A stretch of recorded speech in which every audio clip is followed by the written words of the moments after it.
Hi, everyone. I know that people are getting signed in to the webinar. I just wanted to welcome everyone to RKD Group's Animal Welfare Think Tank. This is our last session, our Friday session, and it's on mid-major donors, the key to your fundraising future.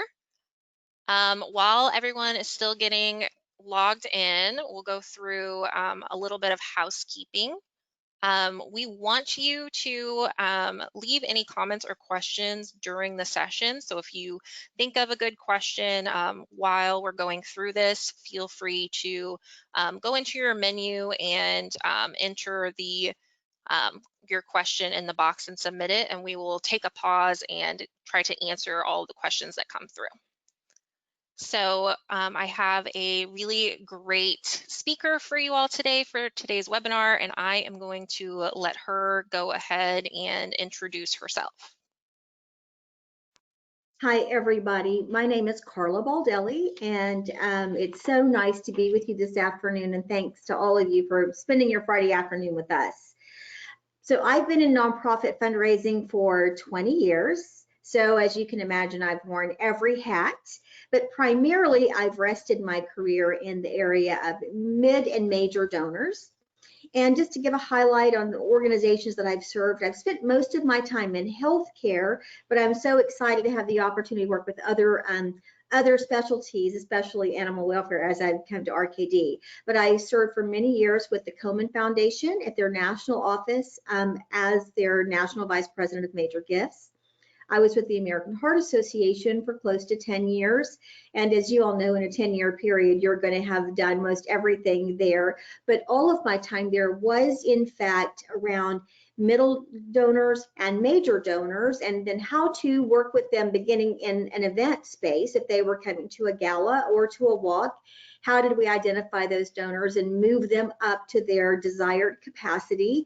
And then stewardship. Stewardship was a really big part of that. And then we built a society, and we built a big major gift program. So I was involved in all of those exciting things.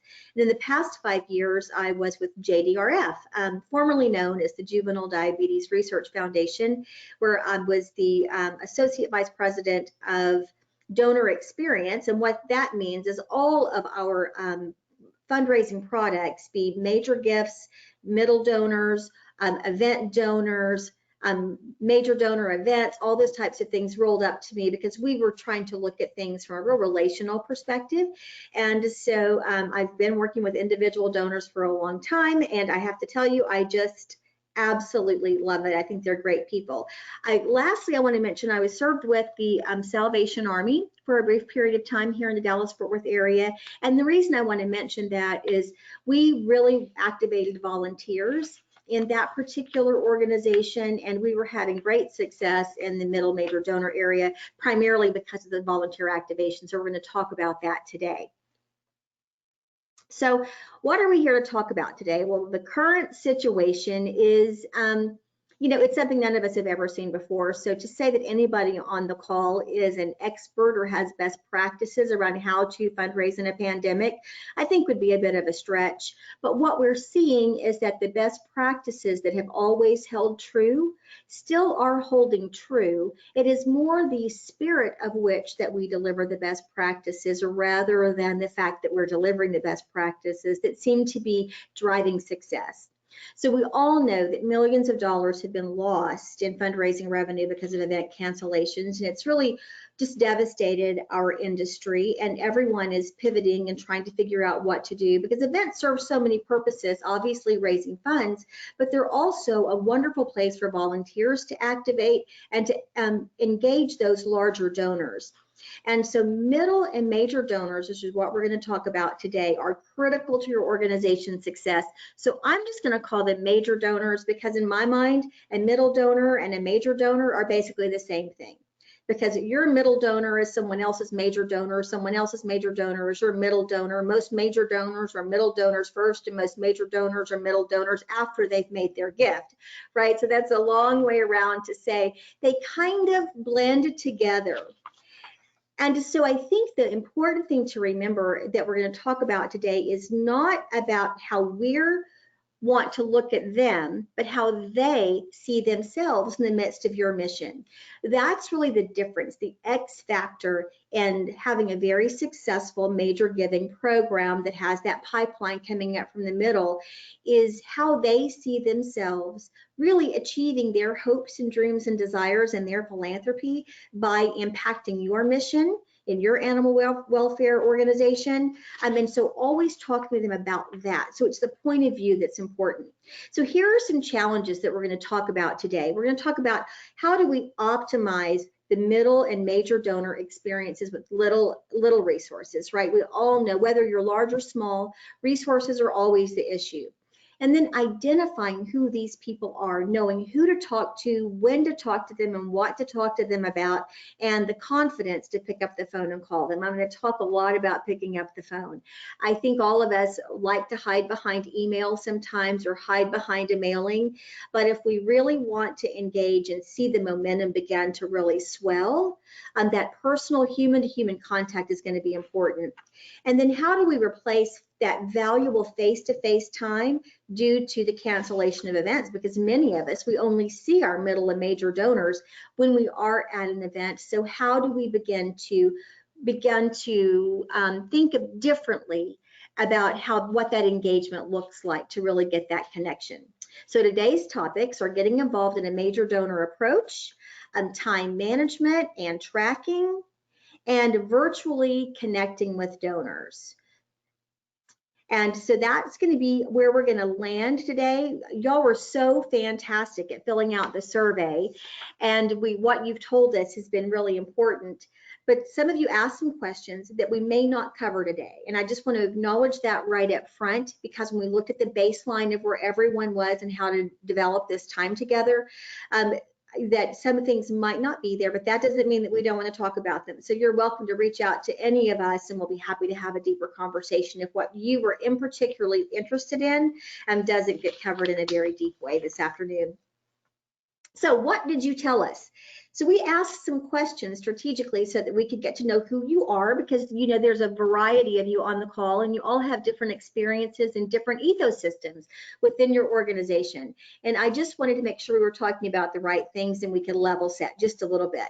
So the first question we asked was, do you have volunteers who are middle and major donors themselves and who are cultivating and soliciting donations? So look at this. This is great. Most of you, or over 50% of you, said yes, but then the other of you said no.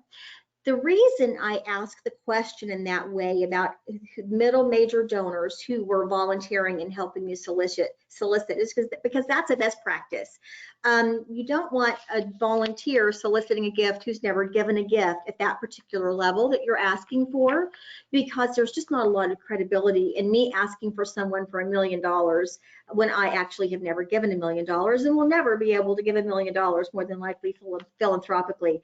So those are some things we'll talk about.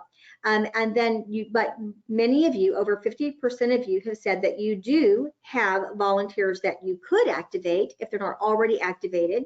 So when we talk about time management, multiplying yourself through your volunteers is a really great way to begin to have a larger impact on your donor file.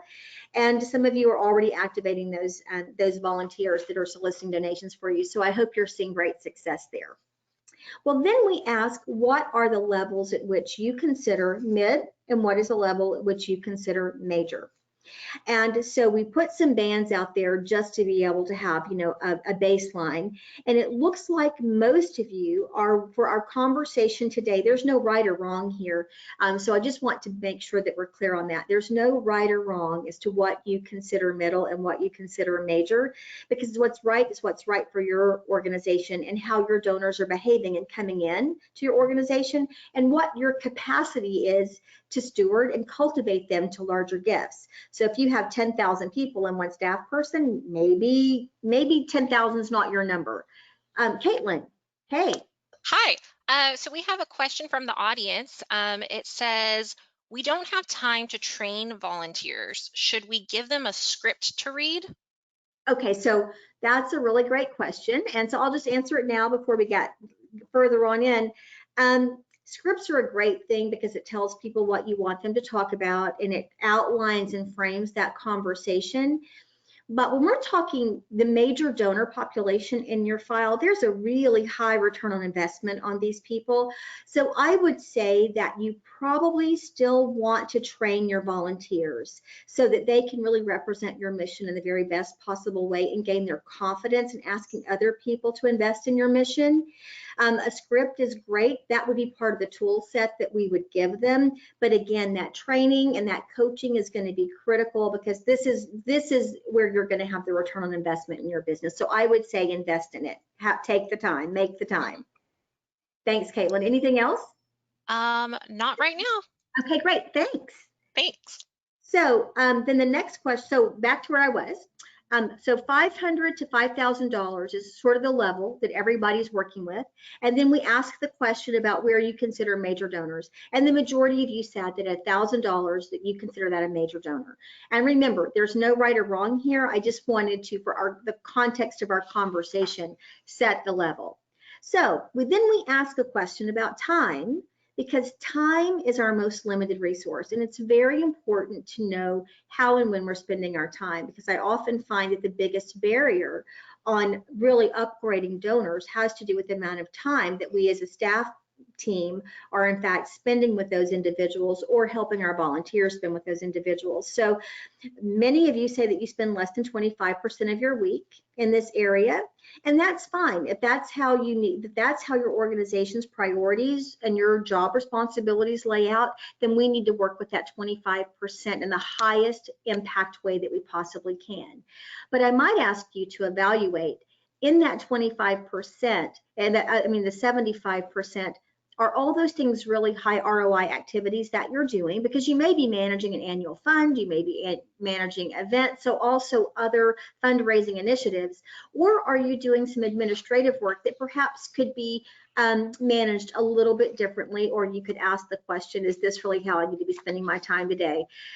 But 25% seems to be where we are in the most of you. And then what are the barriers to spending more time? Well, time management seems to be it. So we're going to talk a little bit about time management. And then lastly, on the timing, I asked, what would you want to spend?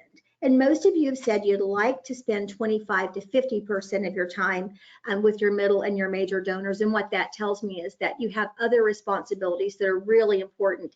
And so for our conversation today, we're going to center around that 50% of your time, but quite a few of you get to spend more than that. So good for you. I'd love to talk to you more and hear how you're spending your time and where you're having the biggest impact. And lastly, we asked, what has been your largest major gift? And all of you, 100%, have said that you are almost 100%, that you've had a $25,000 gift or greater come into your organization. So now we're going to ask a quick poll question, and I'm going to ask Caitlin to interrupt us whenever we get it for you all to answer. What is the highest level major gift that you've actually solicited? Is that what we're asking, Caitlin? I'm going to turn it over to you to tell everyone how to do this. Yeah, so I'm going to pull up the poll so everyone can see.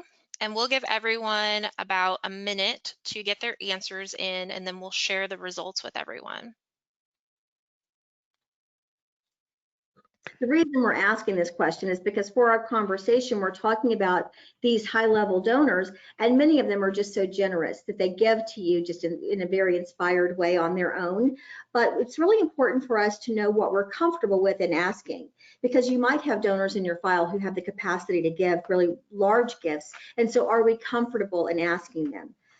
So Caitlin, do you want me to go ahead and continue, or do you want, and you just pop in and let us know? We will give it just a few more seconds, and then we'll close it. Get your answers in if you can. All right, we are going to close, and we're going to share these results. So this is what we're seeing. 75% of everyone who voted have solicited gifts more than $100,000. And then 13% 25 to 50, and 13% 75 to 100,000. Great. Okay, so we have a great group on the call. So there's probably nothing new that I'm going to share with you today, but except encourage you on how to spend your time in a way that you can even ask more. So that's very impressive. So the next thing we're going to talk about is how to approach a middle and major donor program and what can be unique about that for you. So we're going to share with you a life cycle approach. You know, many times you see just a linear, do this many times, do this many times, you know, in December we do this, in January we do this, a very linear approach. Well, what I have found, and at RKD what we found is that if we look at this holistically, it really gets us further. And so we've got 4 quadrants here, and the first one being to analyze your data, analyze your file, and just know who's giving to you.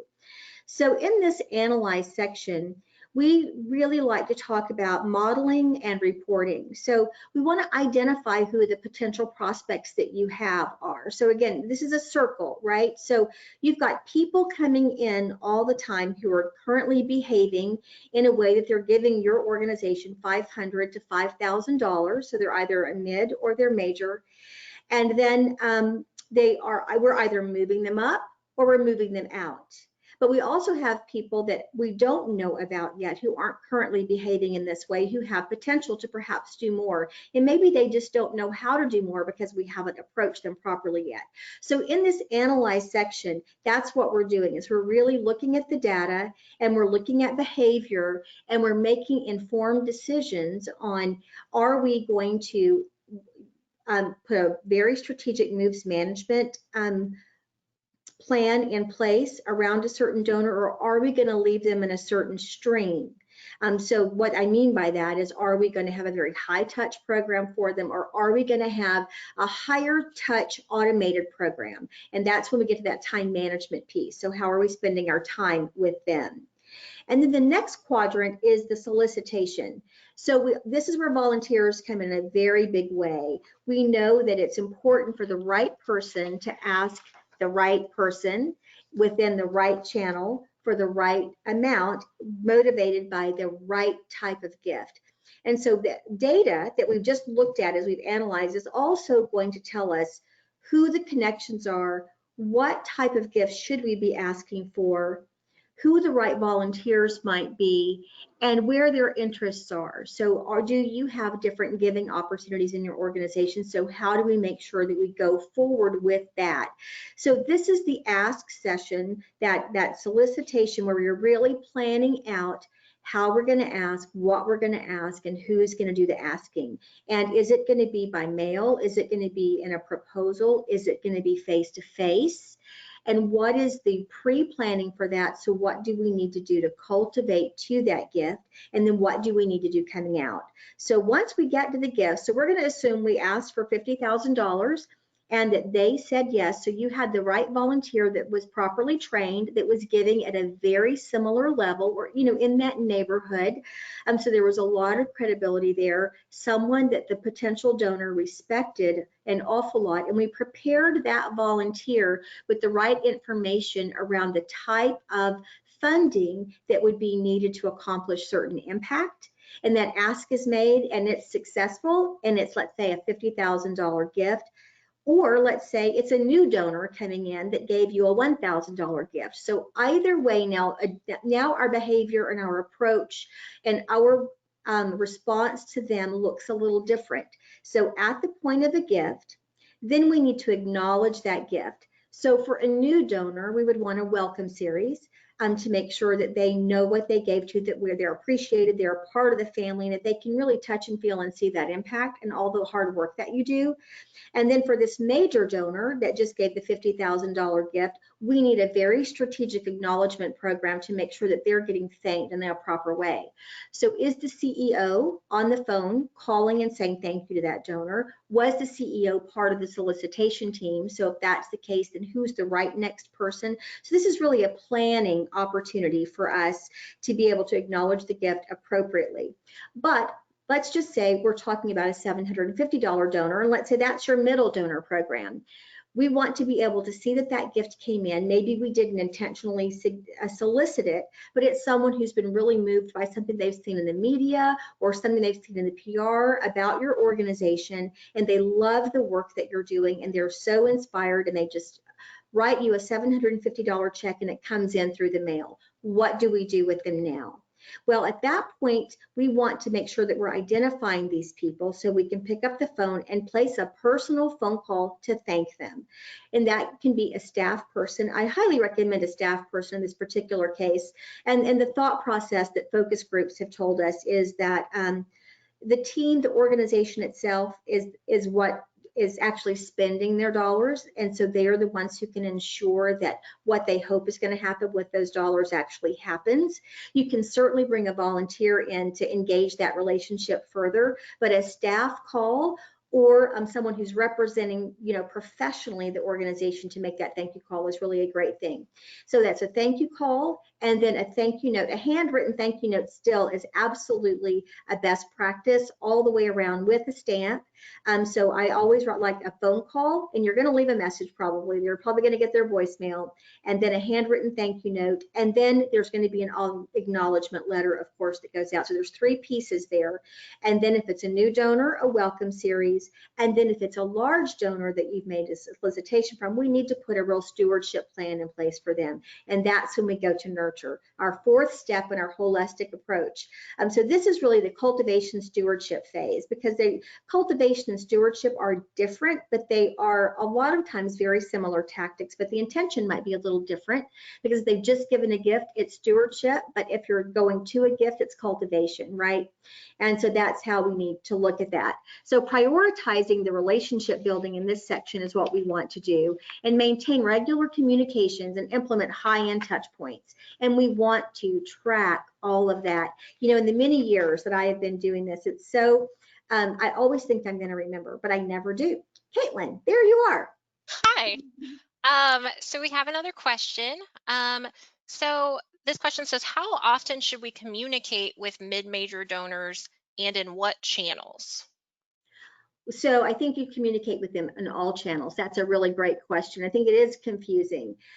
First of all, I recommend whatever channel they're communicating with is always a best practice. So if they're communicating with you by mail, mail is certainly something that's important to them. If they're communicating with you digitally, then that's a great way.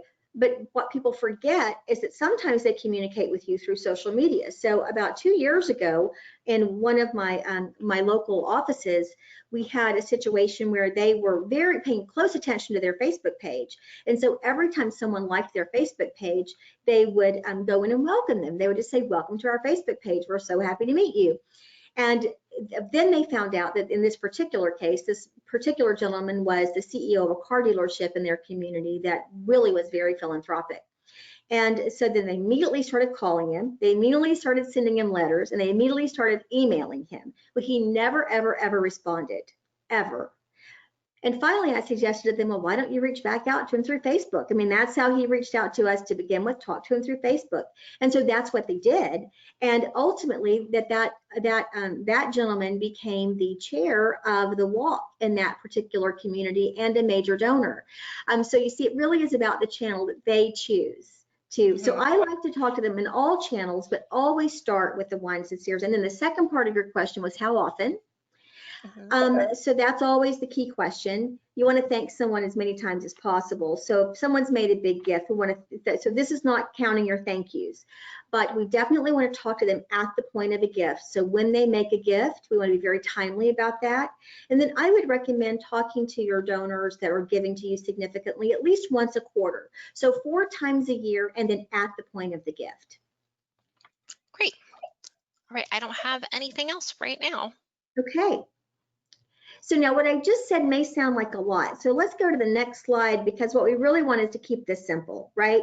Because that can be a little bit overwhelming because you have a lot of other things on your plate. I mean, I've lived in your world a lot, and so I know that every day is a race. And the most important thing that I'm guessing that each of you want to do is reach out and make a great experience for your donors. But the truth is it gets put on the back burner because there are so many other things that you need to do. So let's just look at these 4 things to see how we can simplify the process and really break it down. So the first thing we want to do is identify who's given to you in the last 7 days. So on a Monday morning, if you have the opportunity, put together a Monday morning report that comes from your CRM that tells you who of my middle and major donors that are my potential made a gift in the last 7 days. and who actually made a large gift that might be a surprise. So not necessarily only people that are in your pool, but those people who are showing up, giving $1,000 in the last week. So we want to know that. And so based on who those people are, then we know that those are the people that in the next week we're going to concentrate having some meaningful engagement with, basically through a stewardship, package, around thank you. And the next thing is let's just spend 2 hours a week. So how I've done it in the past, and I still do it, I love to talk to donors. I have 2 hours a week that I devote to phone calls. And I like bright, shiny things. So if an email comes in, that might be bright and shiny for me, and it might distract me from making my phone call. So I turn my Outlook off whenever I'm doing it and close the door of my office, wherever I might be, so that I can really focus on just these calls. I like to do them between 1 and 3 on Thursdays, because it's not the beginning of the week when people are really, really busy, and it's not the end of the week where they're not paying attention to anything. And it also just worked for me. I think it took me that long to just get myself geared up to get on the phone.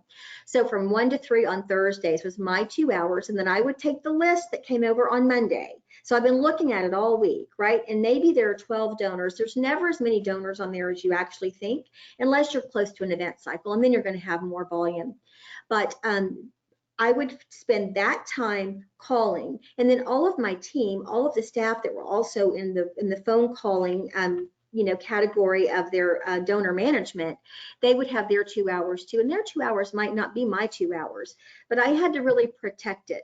So if you really want to get good at this and we get rid of that time management barrier, I suggest that you really protect some time on your calendar and make this the most important thing that you do, because quite frankly, it has the highest ROI of anything else you're going to do. So we're going to identify who those people are. Next, we are going to devote 2 hours a week, more if you can, but let's just start with something that you can accomplish. And then the next thing is we're going to track it. And again, I mentioned this earlier. I always think I'm going to remember everyone I talk to, but I never do. So keep your CRM open and go in immediately whenever you call someone, whether you leave a message or whether you send a note, and track it so that you know that you've actually done something meaningful for this person who's given to you so generously.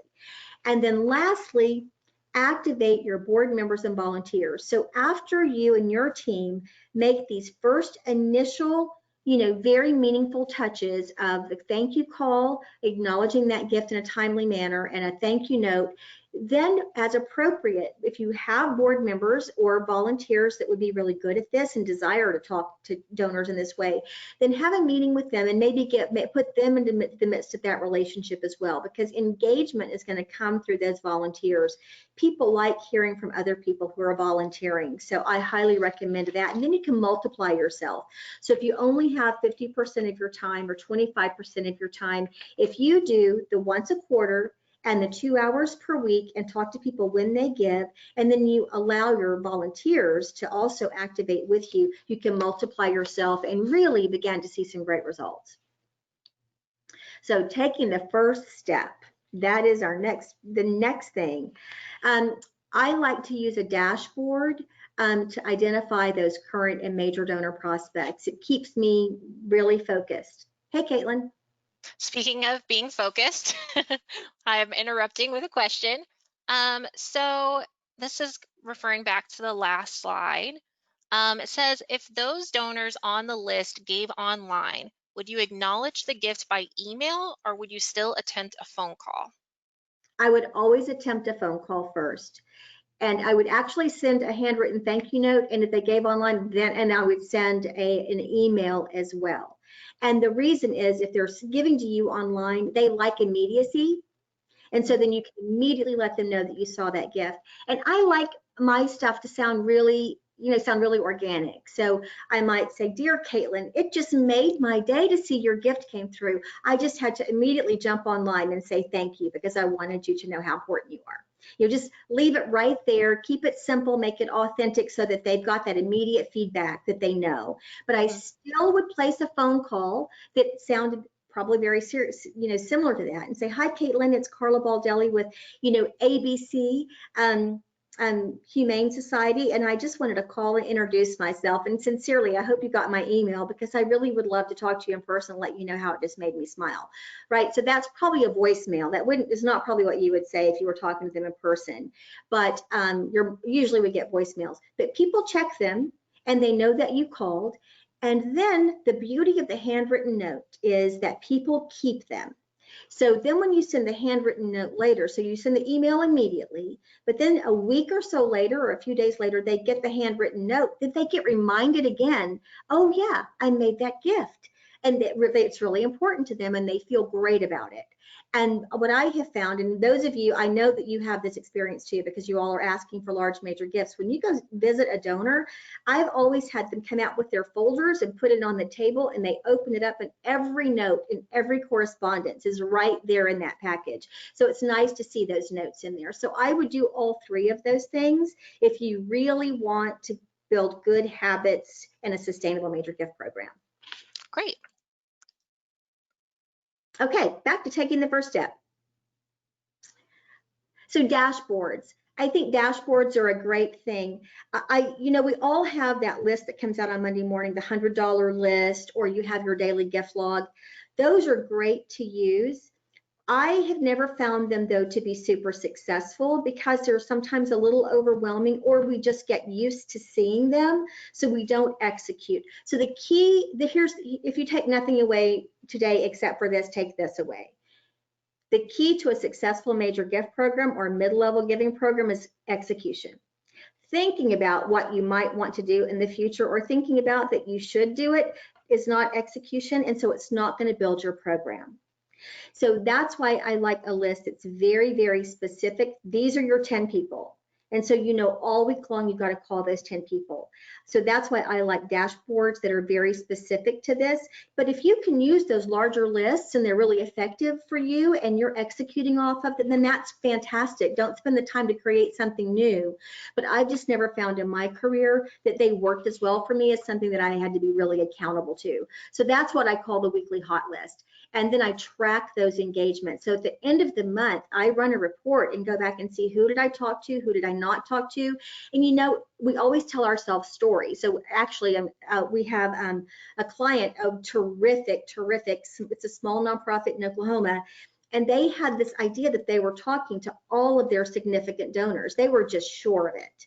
And then when they started tracking it and they were looking back at the month, the first month they found they were only tracking they were only talking to actually 18% of them.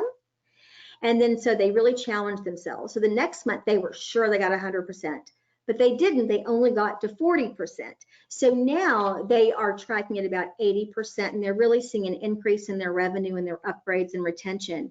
Now, you're never going to get to 100%, right? Because you just can't talk to everybody. And there might not be an address, or there might not be a phone number, all the things that are barriers. So start small and build from there. So I want to talk for a minute about this, about capacity. Don't bite off more than you can chew. I said this earlier. If you have a 10,000 person list, 10,000 is a round number, so I know that that's probably really big, but it's easy. So if you have 10,000 people that are in your program and you only have 1 or 2 staff people, there's no way that you can have meaningful engagement with them, all of them. So what we would want to do is see who's in that automated stream in direct mail. Let's put a very, very successful, tried and tested package together from direct mail for those donors. And let's complement that with a really sophisticated digital strategy to reach most of those individuals. And then when they do make a gift, we're going to know it because it's coming up on the hot list. And then we're identifying other people who need to be raised up a little bit quicker, and then we're going to do higher touches for them. So start small. So maybe it's only 200 people that we put in a really high touch where you're calling them significantly, and we're doing a really lovely high touch in direct mail and digital. So let's just make sure that we build to your success with what you have the ability to actually execute on. So I talked about dashboards a second ago. This is a dashboard. So this is the one, the client that I was just talking to you about. It's very simple. It's not complicated. I don't like something that gives so much information that you get distracted. So this is just really simple so we can execute off of it really quickly. But let me tell you this story. So they actually just started using this in January. And so it was by the end of January when they were more used to it. So that particular week, they had a gentleman, his name is Paul, and he made a $2,000 gift to the City Rescue Mission, made a $2,000 gift. It was his first gift. Now, the truth is they would never have seen it had it not come up on the hot list, but because it came up on the hot list and because they had accountability to the hot list, they picked up the phone and they called him and thanked him. And they actually didn't reach him, but they sent the follow-up note, and then he gave a call back to thank them for actually thanking him, right? That's how it works. We thank people for thanking us. And then, they put him in their nice stream. They had a really nice welcome stream. They've got a really nice, mail package, and they've got a nice system going on there. But then COVID-19 hit, and they began wellness calls, which we're going to talk about in just a minute.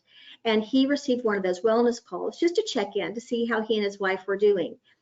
And the following Monday, they had a $50,000 gift from Paul. And so this works. I mean, when I tell you 2 hours a week has a high ROI, I mean 2 hours a week has a high ROI. This was just simply they sat down with their hot list in their 2-hour time frame. They picked up the phone and called Paul, sent the thank you note. Then he just responded back because he was so impressed with their diligence of thanking him. And then they continued the relationship when the world changed, and then he rewarded them with a $50,000 gift. So I promise you, if you do this, it will work. I also promise you that if you don't do this, it won't work. So anyway, just a really great success story there. But it's all about connecting with your donors. So I'm going to let Caitlin, there we go. We started with wellness calls a second ago, and I know that we probably were all doing wellness calls in March and April. But I would suggest to you that maybe we continue to do those. Maybe not in the same urgent fashion that we did before, because people aren't in isolation or in shelter in place all over the country. So it looks different depending on where you are. But a nice phone call, people are craving human attention right now. So a phone call to say, Mrs. Smith, I just wanted to give you a call and let you know that we here at ABC Humane Society are thinking of you and wanted to check in to see how you were doing. Here's a great story on a wellness call, and this was from a hospital in South Texas, and they were doing wellness calls, and they called this particular lady. Her name was Mary, and they got her on the phone, which normally they wouldn't, and she was retired in a retirement community, and so they really couldn't go anywhere, and it was before shelter in place had gotten complete shutdown. And they had a lovely conversation with her, and she was just so delighted to talk to them. But she shared with them that that they brought her meals every day. She didn't have to worry about that. She didn't have to go to the grocery store. But before the shelter in place, she'd gone out and gotten a lot of cat food for her cat. But now she was afraid that they weren't going to be able to do that. Well, the staff there at that hospital went to PetSmart and bought a case of cat food and took over and put it on her porch. That is the kind of engagement that she is going to remember forever. And I have to tell you that the hospital staff felt really terrific about it. Now let's move on to one-to-many communication. So obviously, if you have a large donor file, you can't talk to all of them personally. So how can we talk to them in a way where they feel really engaged and really important, but you're talking to numerous of them at the same time? So here are just some ideas. So event attendees, I hate to say it, but you've probably had some events that were canceled. So you've got event attendees who could use some attention.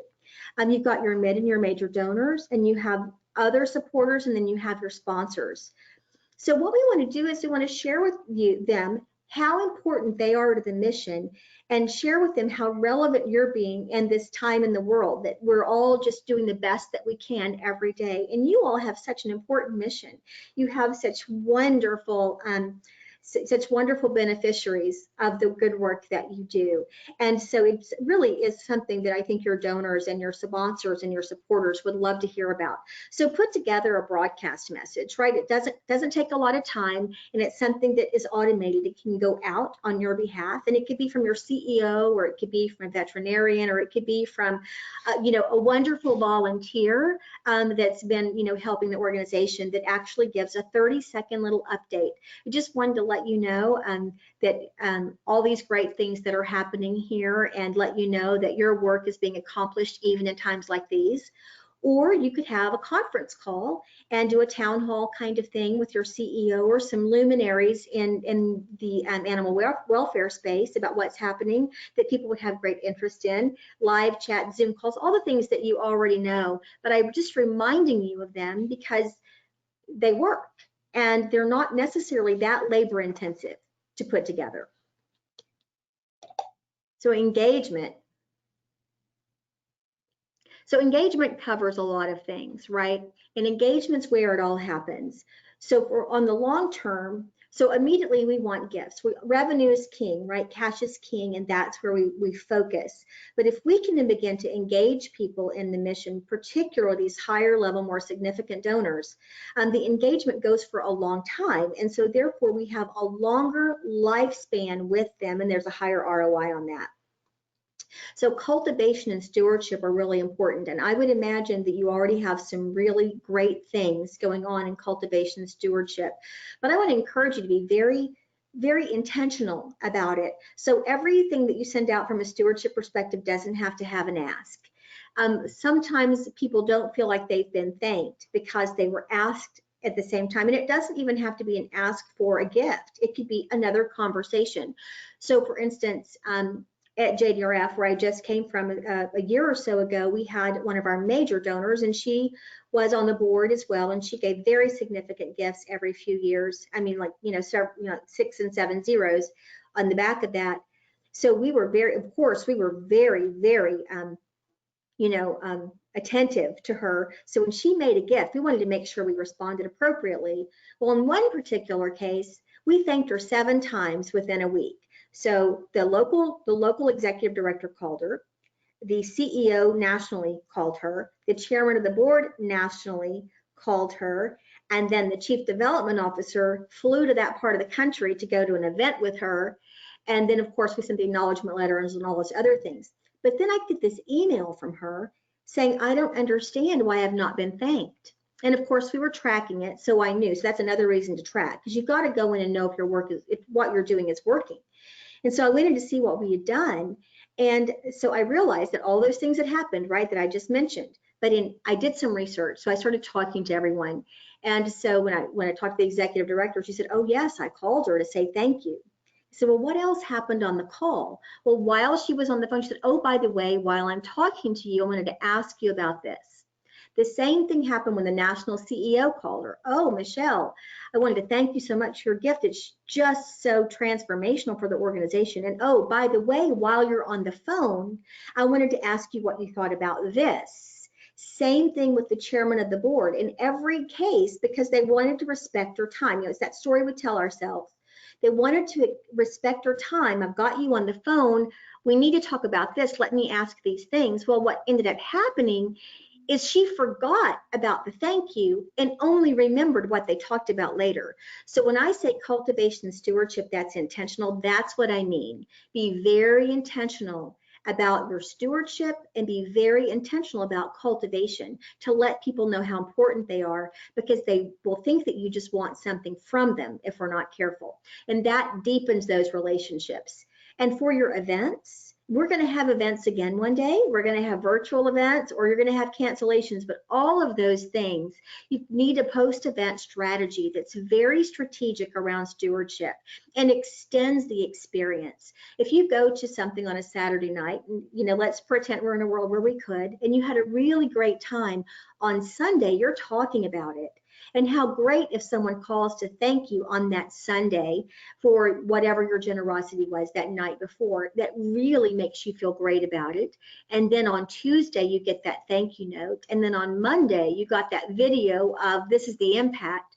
So just extending that experience post-event gets you a long way. And people will then want to come to your event again. And so the goal here is the year-round meaningful relationship with your donors. You don't want them just to think of you at year-end or just to think of you at the time of an event. You want them to know that they're your friend all year long and that they have access to you. So Caitlin, I think we were going to ask a question here. Yeah, we have another poll. So let me get that going. All right. So we have a poll on virtual events, and we will leave this up for about a minute and see if we can get some votes in here. So this is an interesting question around virtual events because the world has changed, and the world has changed dramatically. So our next conversation is going to be around virtual events and, why have one, how to engage differently and all that sort of thing. And then what are the key drivers that we're learning that nonprofits need to think about? Because your middle and major donors, quite frankly, a lot of them, they are really very, devoted to your cause. So they're going to be the ones that come to your events. So how are we doing, Kathleen? Here are the results. So we have 50% of people who have held a virtual event, 17% of people haven't, and 33% are discussing it. Okay, so that takes us right up to close to, what is that, 90%?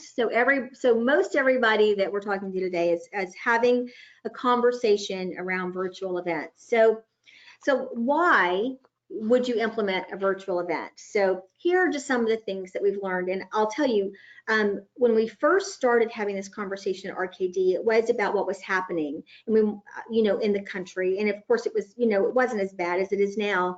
And we wanted to be able to help our clients to, be able to do this successfully and pivot in a meaningful way. But then as it began to continue, and we really saw the catastrophic effects of it, we felt like that we really needed to do our due diligence to be able to offer the very best counsel. So we've put together a roundtable of industry nonprofit leaders that have been informing some of the things that I'm going to share with you. So why would you shift to a virtual event? Well, you might have to pivot from an in-person event, right? We all know that, and that's probably what many of you have done or you're considering. So why would you do that? Do you need to do that? I'm sure you're having all of those discussions.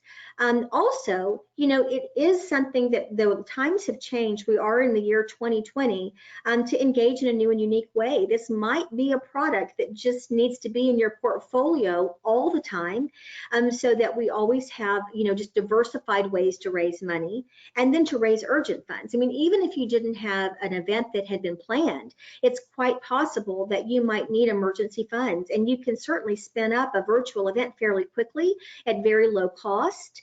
And so that might be something that's an opportunity for you too.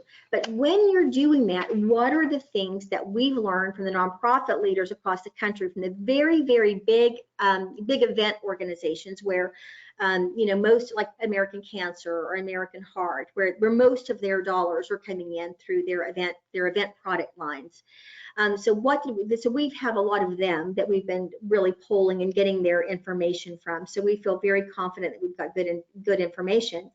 But what we've learned from them is the three things that are the most important when putting on a virtual event. The first is the donor attendee experience. So what does that mean? I mean, donor experience is kind of like donor centricity, right? Nobody really knows what it means anymore because we use those words all the time. But what it means in this particular case is two things. The first thing being, how do we create a very connected experience to the mission and to the other people that are there, that provides that intimacy where a person feels comfortable and inspired. So that is an experience that we need to create virtually, which is a little bit different from in-room, but honestly, that's necessary for in-room as well. It's just the tactics are different. But the second part of what's important here is ease of use. So where for an in-room event, you just go and you attend, you've got to have technology that's really easy to use, that doesn't cause your attendees to abandon. Yes, ma'am.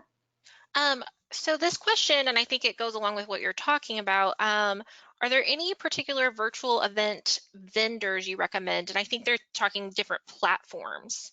Yeah, I think probably, because that is the question, and there are a lot of them out there. And honestly, when in our round table that I was sharing with all of you, most of them have used a variety of them, from Zoom to GoToMeetings to Twitch to a lot of different things. And they've all had good experiences on most of them. the thing that is most important is to determine what you need from it. So it's how you use it. And so there are some things to consider. So where are you geographically? So all of them have different networks. So which one is going to get the very best connection for your people and have the least glitches in your area? That's one thing. And the other thing from a donor experience perspective is the production value. So do you have the production that's going to keep your people engaged? And so like Zoom is a really, really big company. So they're probably going to have great connection across the country, but they're really, really big. So you might not get one person that's going to be your client service representative to help you navigate through that. So there are some different considerations. They all offer good things. We just need to know what your needs are to be able to find the best one for you. Anything else on that, Caitlin?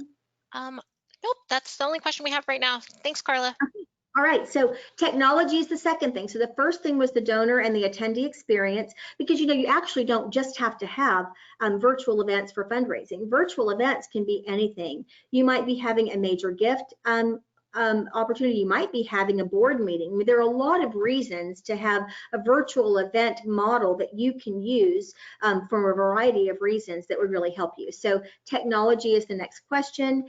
And so no one had one that they loved more than the other. What they wanted to know was, is it going to work? And is it going to do what I need it to do? And so one of the questions that you would want to ask too is, if you're going live and you have a live auction, let's say, you want to make sure that there's no delay, because a lot of times if there's a delay on live streaming and in a live auction, that can be problematic. So you just need to make sure that you address that up front. Is there a 30-second delay, or is it 5 seconds, that sort of thing? And you also want to make sure that you've got your fundraising software that connects well with your online streaming. And then how many people are going to be attending the event, and then do you go out through YouTube or through Facebook, that sort of thing, because there's a lot of interesting things that you can do here. And that's where we get to the third thing, which is audience development. Audience development is probably the biggest opportunity around virtual events, because you don't just have to live in a geographic area to be able to attend a virtual event. You also have people who don't like to go to events because maybe they're an introvert and they are not uncomfortable going to a virtual event. So you might be able to expand your audience. It also gives us an opportunity to really look at the data that you have, where you might only invite, because you only have space for 500 people. So you might only invite, what's 5 times that, 2,500 people. You can invite a lot more people to a virtual event. And so you can expand your audience tremendously. And then you can collect data on that. So those are big opportunities. The other thing is just the creativity of how you begin to execute that, right? So you can still sell tables, you can still have sponsors, you can still have sponsorship booths, and then you can have people who come for free who maybe don't get to interact, but maybe you have a studio. You have to really do this well, you've got to have a live streaming studio producer that can help you insert your videos, your volunteer conversations, sponsor recognition, all those types of things, and then be able to integrate in your fundraising software. But so you might want to live stream it, let's say on Facebook Live, because there might be people who aren't a part of your fundraising community, but they may have great interest in your mission. And so then you can get more exposure. So there are a few opportunities that we can talk about in a much deeper way at some other time around virtual events. So it's not great to have to shift, but sometimes change is good and it offers new opportunities. And we're doing a lot of work in this area right now and learning a lot from the roundtable and other clients that we're helping.